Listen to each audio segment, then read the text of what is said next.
Hello and welcome to the Sporting Fan Podcast. My name is Stephen and this is a brand new podcast where I'll be giving my opinions on events that are happening in sport, mainly in rugby union, rugby league and cricket within Australia and New Zealand. We're also talking about major sporting events such as the Olympics. I will also be having guests on the show. Some people are going to be those who are big sporting fans, some others will be sporting stars.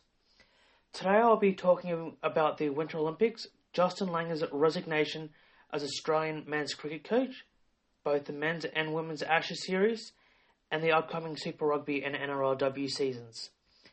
As people will know, the Winter Olympics are underway in Beijing, only around 6 months after the Summer Olympics finished in Tokyo. This is the third straight Olympics in Asia, with the last Winter Olympics being held in Korea, and as mentioned, the Summer Olympics was in Tokyo last year. I'm watching the Winter Olympics at home, and some of these athletes, I look at them and say, how do they do what they do? It's absolutely incredible.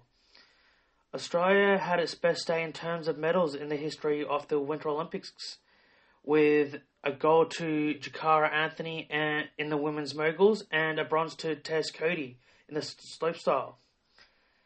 I've seen some of the training regimes of these athletes and how they had to be innovative in the way they were able to train in the last 2 years because it's been difficult to travel. And in Australia, they can only train on snow for a few months of the year. Also, considering it's summer here in Australia, we haven't had snow for months. So for many of the athletes, they had to make an incredible effort to even make it to the Olympics. They had to either train overseas and qualify overseas, or they had to do something incredibly special here in Australia. And to medal is even better. Jakara Anthony is also Australia's first gold medal winner at the Winter Olympics since the 2010 Games, and is only the sixth person representing Australia to win gold. Also, big congrats to Zoe Sadowski, who also won gold medal in the same event as Tess Cody in an absolutely freakish run. I was like, how did she do some of the stuff she did? It was absolutely insane. Hopefully the medals keep coming for Australia and New Zealand. One thing I would say about this Olympics and the Summer Olympics in Tokyo last year, I feel that there has been a real change in the attitude of the public and the perception of the placings that they receive within Australia. Last year at Tokyo and at this Olympics in Beijing, people have realised that just getting to the Olympics is a fantastic achievement, and winning a medal, no matter what colour, is something that should be celebrated. I remember at both the London and Rio Summer Games, in Australia, the only way that the public would accept a silver or bronze was if another Australian won gold. If they didn't, it was considered you messed up. And I think that was really unfair on the team. And at those Olympics, the swimming team didn't do as well as what they expected. Unfortunately, they didn't get as many gold. And the media went absolutely crazy, and they said the whole team failed. But you have to remember, there were those that did win gold. For example, the women's relay team, freestyle relay team won gold. Kyle Chalmers also won gold. So I think saying that they failed per se is, I think, really unfair. And that's where I think these last two Olympics has really changed the perception, because they celebrated no matter where you finished. Like, for example, Peter Bowl finished fourth in the 800, and the whole country celebrated that, he is a migrant to Australia, worked his backside off, and got to the Olympics and finished fourth. And they realised that even though he didn't medal, he had an incredible run. And, the Australians, a lot of people now realise that just to make it to the Olympics is a fantastic achievement, and you don't need to win a medal to be successful. And I think that's the attitude that we should have. winning gold, silver, and bronze is obviously the goal, but we need to keep pushing these people up, and so that they keep going back and getting these results. I want to change of pace here. I wanted to also talk about Justin Langer's resignation as Australian cricket coach. In some ways, it wasn't surprising because it's been talked about for so long, but in other ways, it was.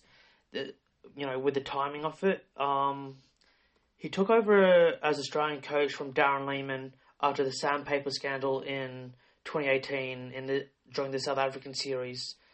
From what I can gather, the players found him too intense as coach, and because of that, they didn't want him as coach anymore. Seems like he lost his dressing room.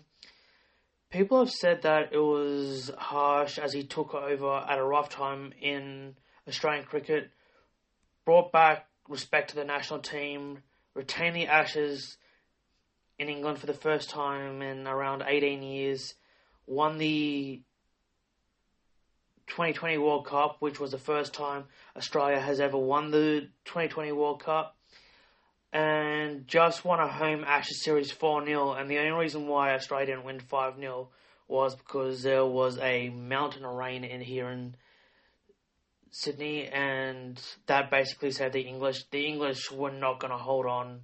If it wasn't for the rain, they would have lost that test as well. So really, Australia would have won that series 5-0. They would have had a clean sweep. On the other side of the coin, some point out that under his leadership, Australia also lost for the first time at home to India in a test series. It's the first time that it's ever happened, and it didn't just happen once, it actually happened twice. And for the first time since the 80s, Australia lost at the Gabba.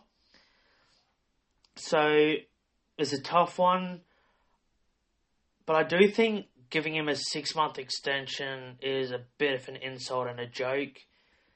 It's basically saying, we want you gone, but we don't have the guts to sack you because you just came off a big Ashes victory. So we'll give you an offer that is so insulting, you'll end up quitting. That's what the offer was. And CA kind of got what they wanted. He ended up resigning. But really, if you wanted him gone, just don't give him a renewal. Just say, like, look, you've had a good 4 years. You got us to where we wanted. Let's move on. Let's move to the next goal, and we'll build from there. It's a bit of a tough one, but I think Cricket Australia has handled this very badly because the next bloke coming in is who wants to take the job, because he's just basically saying results don't matter. It's basically, if you liked, you get the job. If you're not liked, see you later. It will be sacked. I think it's going to result in a very bad culture, and it's going to result back to very similar situations where prior to the sandpaper scandal it'll end up being, things will go downhill very quickly in that men's team.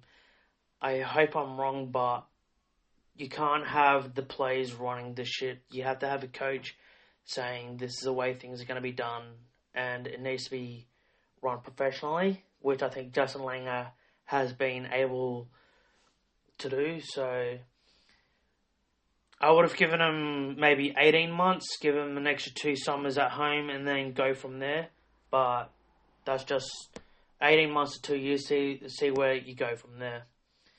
But, Cricket Australia made their choice, and now they have to live with that. But let's talk about one of Justin Langer's successes, the Men's Ashes series, which finished in mid-January. It was great to see Australia win. It was a demolition. It was a 4-0 series win for Australia. With, like I said, it was the only test that didn't have a result was a Sydney test, which got rained out.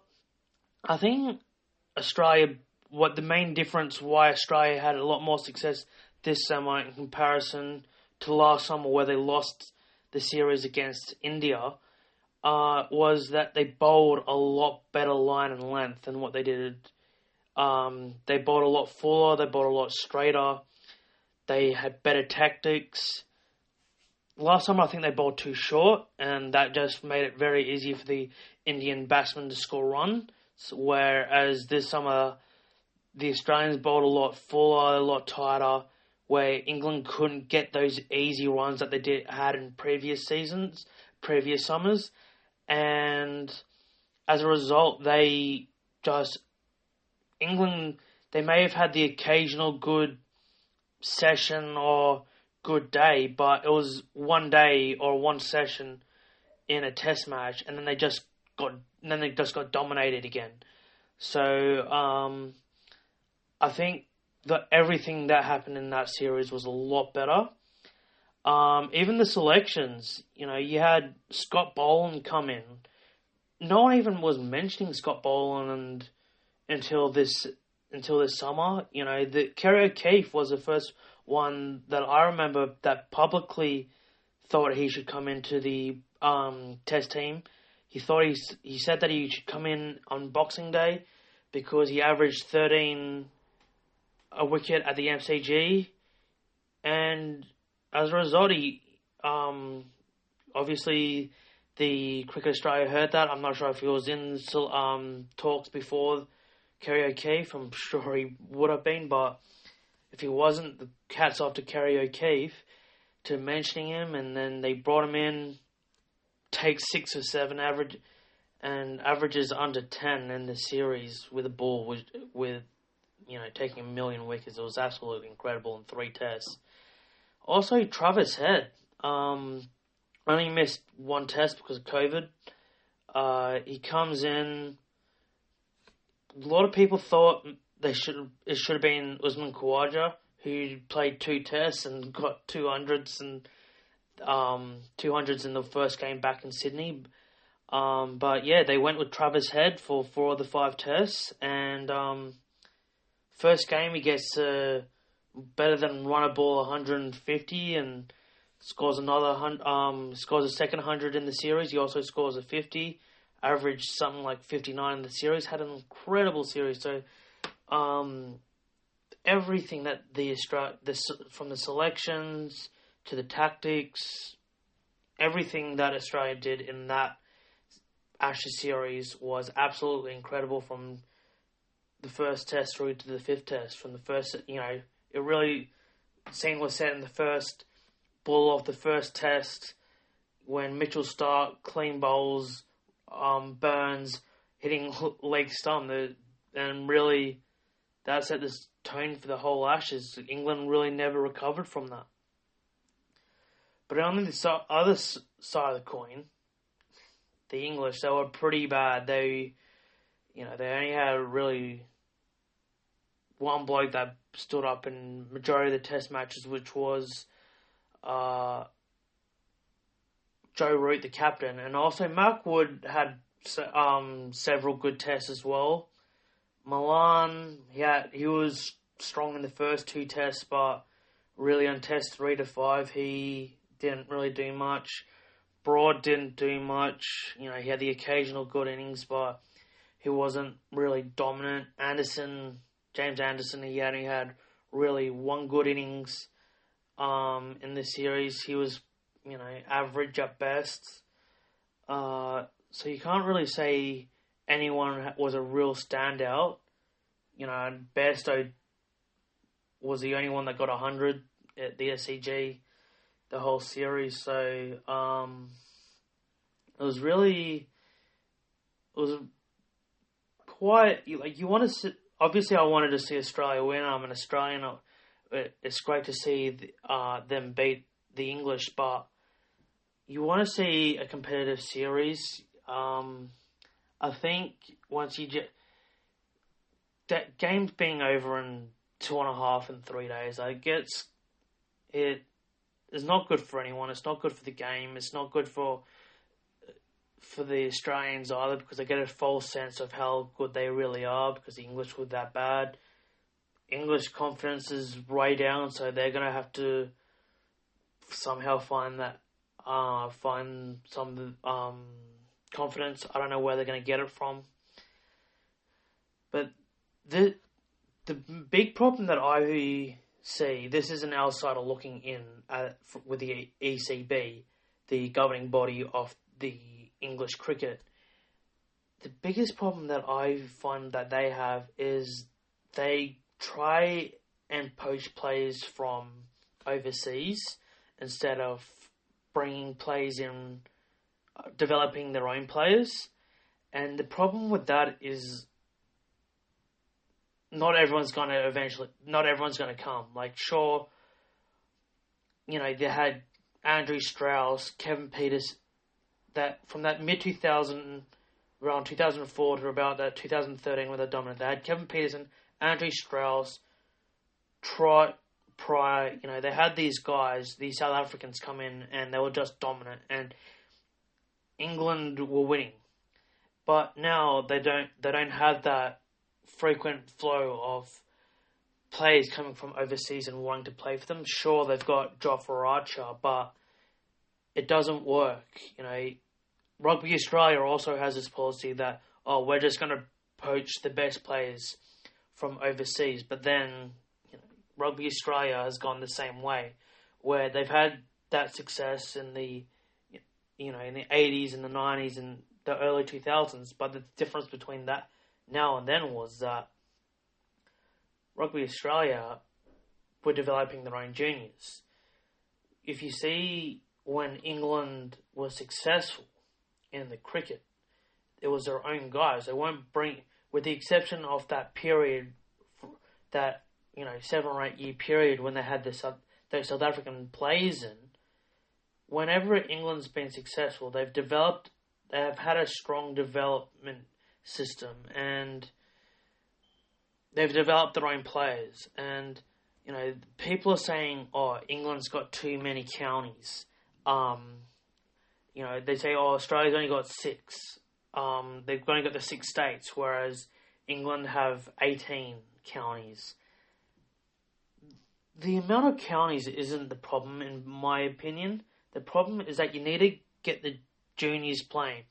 If you get people playing, you'll be able to fill those teams, and those teams will be able to give you they'll eventually become good players. That's why if you look at a good example is the Penrith Panthers, right? They develop a lot of their juniors. Yes, they have imports, and I know this is club, not national, but they develop their own juniors, and look where the Penrith Panthers are now. Look what New Zealand rugby has done since their inception for the last 120 years. They've always developed their own juniors, and then they very rarely bring in outside players. Yes, they've got at the moment players like Sevu Reece that have come in, but they only bring in 1 or 2 players. They don't bring in half the team like the English did with the South African players. And until English change that, they won't really be successful. They might have the occasional strong team, but they're not going to be consistent over the long term. What they need is to put money into the juniors, and yes, they will have tough times for the next 5 or 10 years while those players come through. But eventually they will come through if you invest in them and show them that you're interested. You have to give them a reason why not to go to other sports, not to go to, for example, soccer is very big in England. You have to give them a reason not to go to soccer/football. So give them discounted tickets to county games, or even free tickets. And people go, free tickets, how is England cricket going to expect it to make money? Well, they make the money back through the kids buy merch, right? And then the parents buy tickets. The friends that are not juniors are going to buy tickets. And then that's how they make their money. And eventually, this old expression, you have to spend money to make money, and England cricket are not, in my opinion, are not willing to spend money on their juniors. They just expect everyone to come to them, and they're not. And until they change that attitude, they are unlikely to spend. They're not going to be successful long term. But the one thing that it will be interesting is that they've just axed their coach, and Justin Langer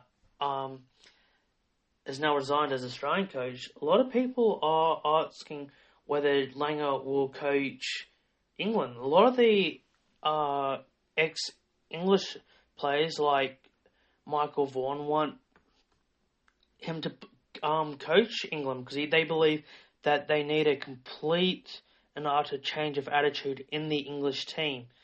So completely change the culture. So I reckon it'll be interesting to see if they can approach Justin Langer and see if he wants to, A, if he wants to take over, and B, if he was willing to take, whether England will appoint him as a coach. I reckon they could. I reckon they will take over. He will take over as coach, and you never know. He might have proved me wrong and show that England can have long-term success. And it'd be good for cricket to have as many.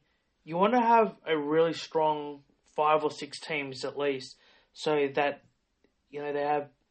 It's enjoyable to watch. You get people to games, and I reckon that'll be a good way to do it. Is just maybe bring in someone like Justin Langer, completely change the culture, and hopefully he brings England to a level where they're respectable and people want to watch them around the world.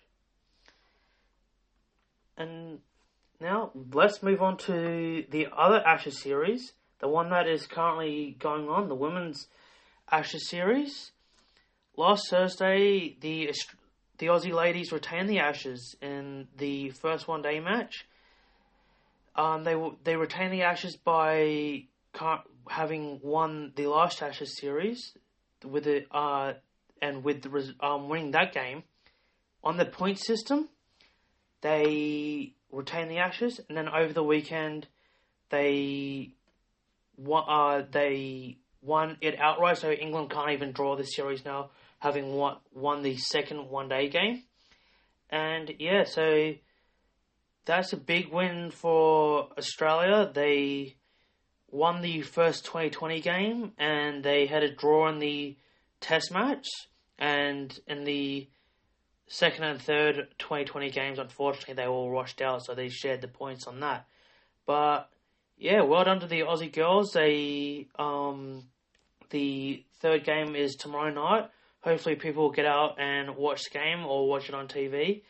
Australia will want to be looking to go through undefeated in this series. They haven't lost. Like I said, the Test match was drawn, and the 2 one-days that have been played, as well as the 2020 game, they won every game. So hopefully we'll see the Aussie ladies win that game as well and go right through. It will be absolutely incredible if they did. It'll be a big win for us Australians. Beating the English is always good, but it's also great for women's cricket. And here in Australia, hopefully young girls get involved, because the quality of cricket has improved dramatically since the introduction of the WBBL, and when Cricket Australia really took women's cricket seriously. You can definitely see that it's becoming a more professional competition, and players are able to make a career out of cricket rather than have a full-time job and this when they have free time. It's absolutely, I think it's great that they're doing this, because hopefully it gets more girls involved, young girls, because a lot of girls, they leave team sports in their teenage years when they're still at school. So I really hope that, when they see these girls being successful, doing well, and they're able to compete at this high level, that it keeps girls in sport. And you never know, cricket could be a good way to increase women's sport and yeah, cricket, like I said, cricket's right at the forefront of that at the moment. Um, but with the going back to the Ashes, one thing I do find interesting about it is the multi-format series that the women's have. They play 3 one-days, 3 2020s, and 1 test match, in comparison to the men's series, which has a 5 test match series, and if they play one-days and 2020s, that's separate. It's not part of the test matches in the men's the men's Ashes. Some people like it because it differentiates the women's series to the men's series. And the way the winner is determined is by allocating points to each system, to each game, sorry. So for the shorter format game, so the 3 2020s and 3 one-days, the winner gets 2 points. And then the test matches, it's out of 4. So the winner gets all 4 points, or if it ends up in a draw like in this series, each team gets 2 points each. People call me a traditionalist or, whatever, but I would prefer to see the women play more test matches and the Ashes be, whether it be 3 or 5 test matches, and the shorter form matches be held separately. They're a different competition, kind of like the men's. I can understand why they do it, because it builds all 3 formats in the game, gets more people interested. Like I said, it also differentiates from the men's format. But I just believe that we want to see, personally, I would like to see the women's game play more test match cricket, the longer form. They don't play that much.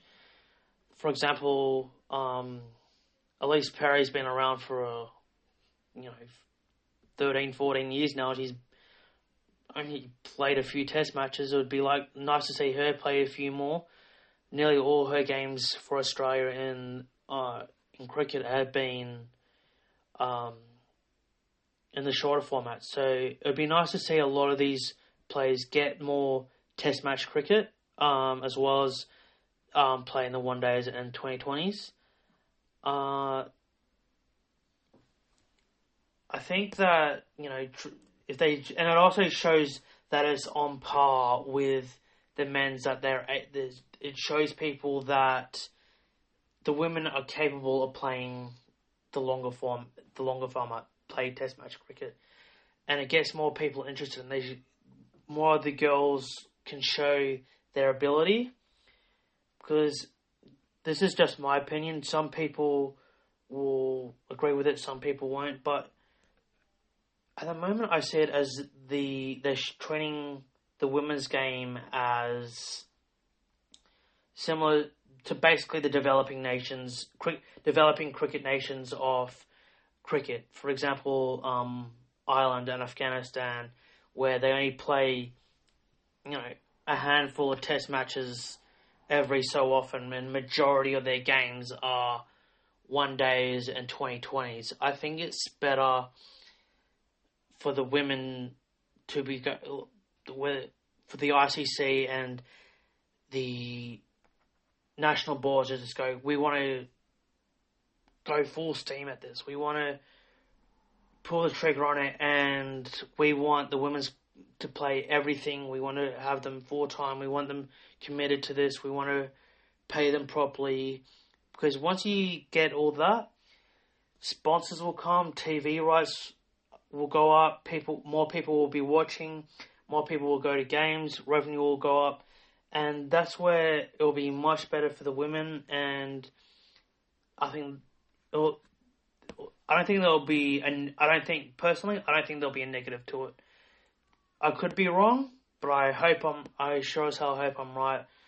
Because it'll be great for the women's game, and it will be great to see them to show off their talent that a lot of these girls have. Some of them have got incredible talent, and I think that's the best way to do it, getting them playing more, and especially in the longer form. Now on to the upcoming Super Rugby season. I'm looking forward to this season. The one is starting next week. The one thing that I'm really looking forward to is finally they have teams from the Pacific Islands. A lot of teams, a lot of people have been calling out for this for a number of years now. So yeah, we've got two Pacific Island teams, which I'll get to in a minute. But yeah, over the last couple of years, we've seen the domestic Super Rugby seasons. For example, the Super Rugby AU and the Super Rugby Aotearoa. And we've also seen the Super Rugby Trans-Tasman between the Australian and New Zealand teams.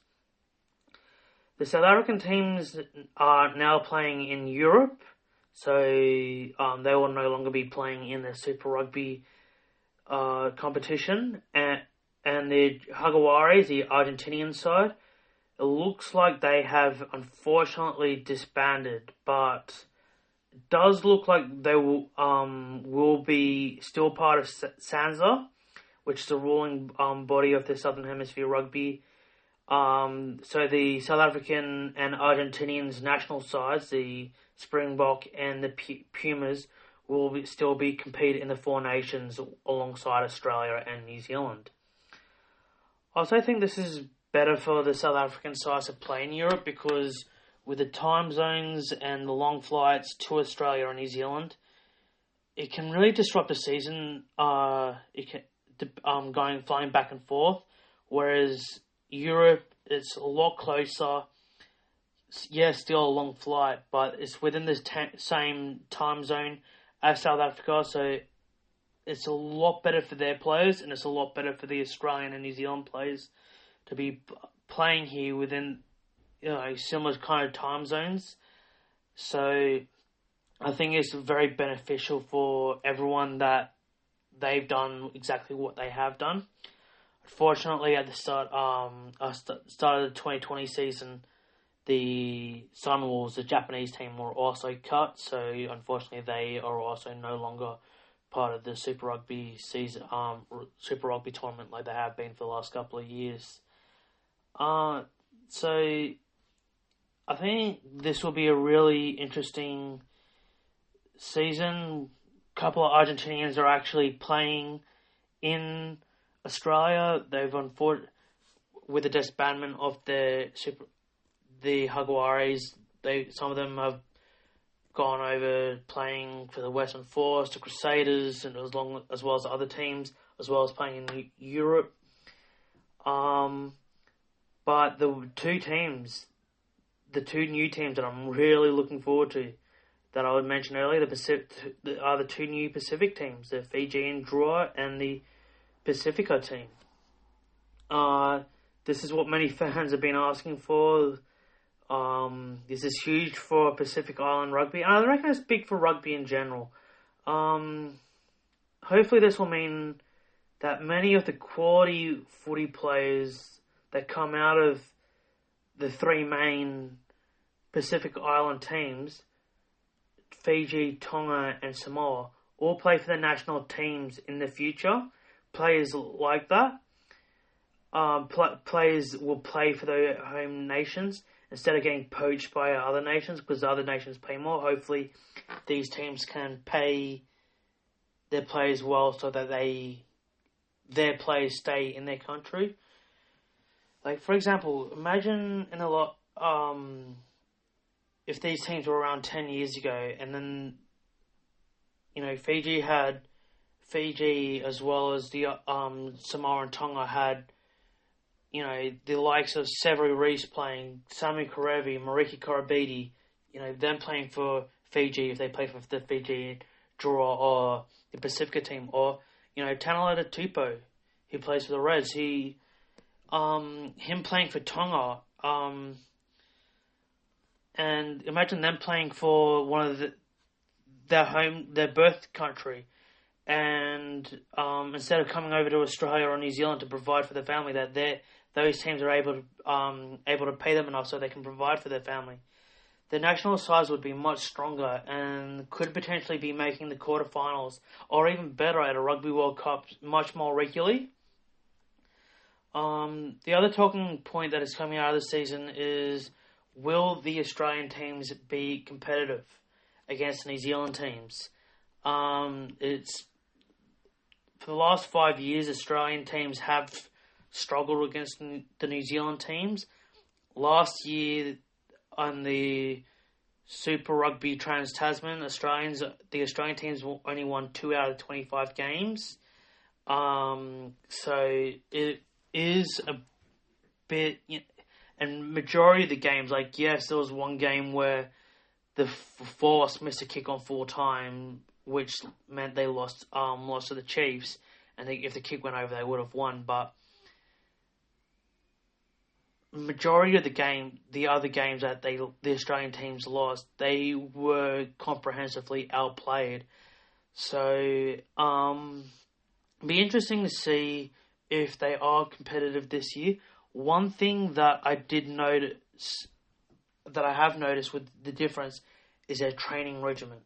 I've seen both Australian and New Zealand teams train, because I've come to my gym before, and the difference is massive, and that's one thing Australian teams really need to change, because when the New Zealand teams came, it was 100% from the second they walked in the door.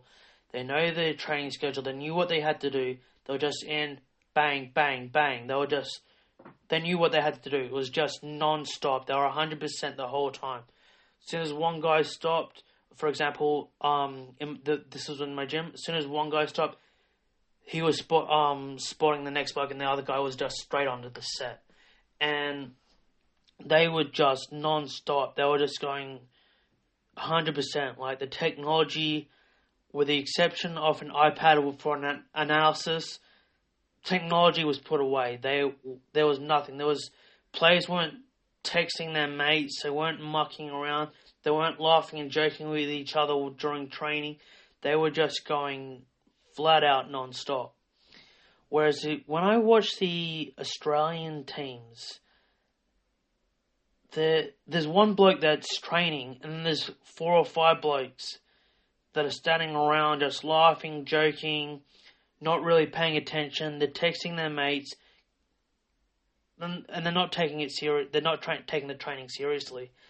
And I just look at it and go, what are they doing? Like, because I remember thinking to myself, like, we at Waverley Rugby train harder than that in 3rd and 4th grade.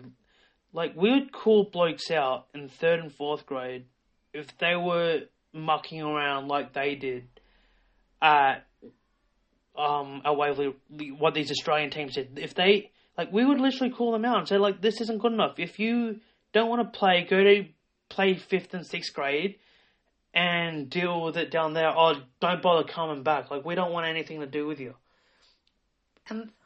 And these guys are professional players, and they don't care.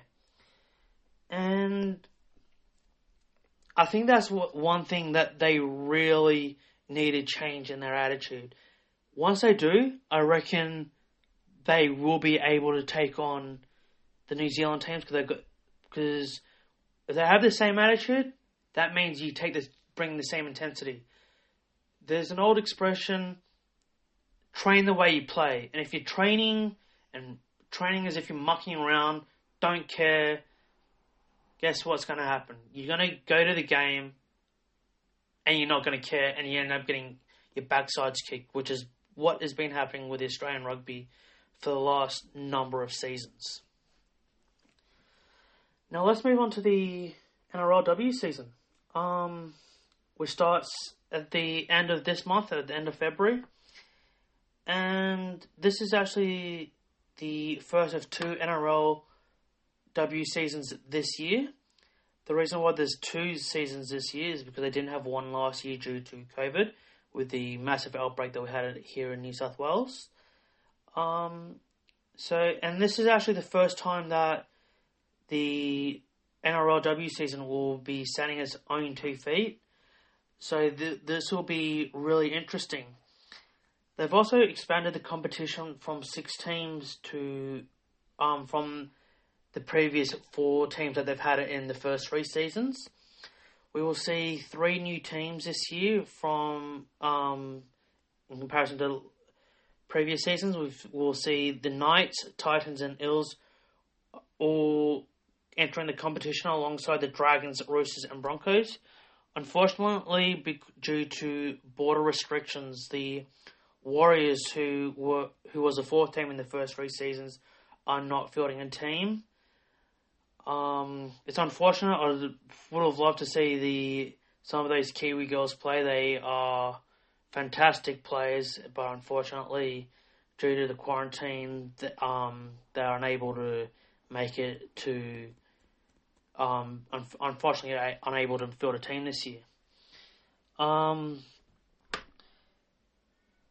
Yeah, and it's actually good to see that the team is on 2 feet this year. Like, instead of being the competition on its own 2 feet, not being played in the during the men's finals series, I think that being able to stand on its own 2 feet is the best way to grow the game. It'll be a big step, but hopefully it's supported by fans. Hopefully, it'll get social media interest, or hopefully, like for example, I'm in a lot of Roosters groups. Full disclosure, I'm a Roosters fan, but a lot of the fan groups, I know social media isn't the best place to get your content, but a lot of the groups, they're interested in the women's game. They want to know what's going on. So hopefully, people watch it. The corporate dollars come. There's more support for both the NRLW as well as women's juniors. And hopefully it will grow. One of the big talking points that will come out of this season is, can the Broncos be beaten? They've won every single competition so far. They've won all the 3 previous, so they're looking for a 4th successive premiership. But a lot of the other teams I know will be going out doing all they can to make sure that they win their first premiership and that the Brisbane Broncos don't win their 4th. It'll be a cracking season. It'll be very, very interesting to see how it goes. And that is all for today, guys. That is today's podcast. I really hope you enjoyed it. I'd love to hear your feedback on what you thought. And until next time, have a good one.